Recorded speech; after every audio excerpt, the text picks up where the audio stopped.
கிருஷ்ணகிரி அருகே உள்ள வெண்ணம்பள்ளி அரசு உயர்நிலைப் பள்ளியில் நடைபெற்ற பள்ளி மேலாண்மை குழு கூட்டத்தில் பள்ளி இளம் வயது குற்றங்களை தடுக்க மாணவ மாணவிகளின் செல்போன்களின் பயன்பாட்டினை பெற்றோர்கள் கண்காணிக்க வேண்டும் என காங்கிரஸ் துணைத் தலைவர் வலியுறுத்தினார்.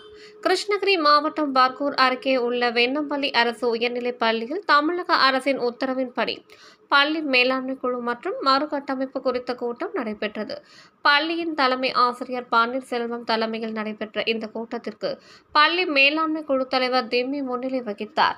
மேலும் இந்த கூட்டத்திற்கு சிறப்பு அழைப்பாளராக பள்ளியின் பெற்றோர் சங்க தலைவரும் காங்கிரஸ் கட்சியின் மாவட்ட துணைத் தலைவருமான PC சேகர் கலந்து கொண்டு சிறப்புரை ஆற்றும் போது பள்ளியின் தலைமை ஆசிரியர் மற்றும் ஆசிரியர்களின் தொடர் முயற்சியால் கடந்த 15 ஆண்டுகளாக இப்பள்ளி தொடர்ந்து 100% தேர்ச்சியை கொடுத்துள்ளது. மிகவும் மகிழ்ச்சியாக உள்ளது.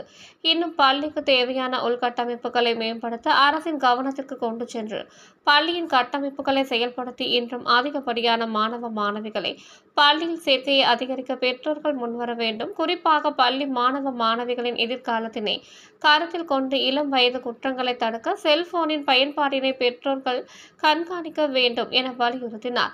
தொடர்ந்து கடந்த 2 ஆண்டுகளாக பள்ளியின் வளர்ச்சிக்காக சிறப்பாக செயல்பட்ட பள்ளி மேலாண்மை குழு தலைவர் திம்மி உள்ளிட்ட மேலாண்மை குழு உறுப்பினர்களுக்கு கூட்டத்தில் பாராட்டு தெரிவிக்கப்பட்டது.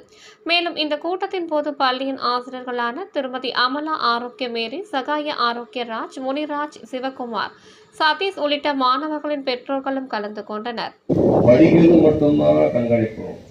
அது இன்ஜினியர் எல்லாமே இன்ஜினியர் சொல்றாங்களான்னு சொல்லி போட்டு அதுக்கு இப்போ திடீர்னு ஒரு ஸ்கீம் சொல்லி கொடுக்கல, ஏமா இவர் படிக்கிறேன்னு சொல்லி கேட்கறாங்க. அவங்களுக்கும் அந்த பையன் ஆனா இவங்களுக்கு இதுவரையிலையும் நம்ம ஆளுங்க யாரும் கேட்க கொள்கை கோட்பாடு நான் சொல்ல வரல.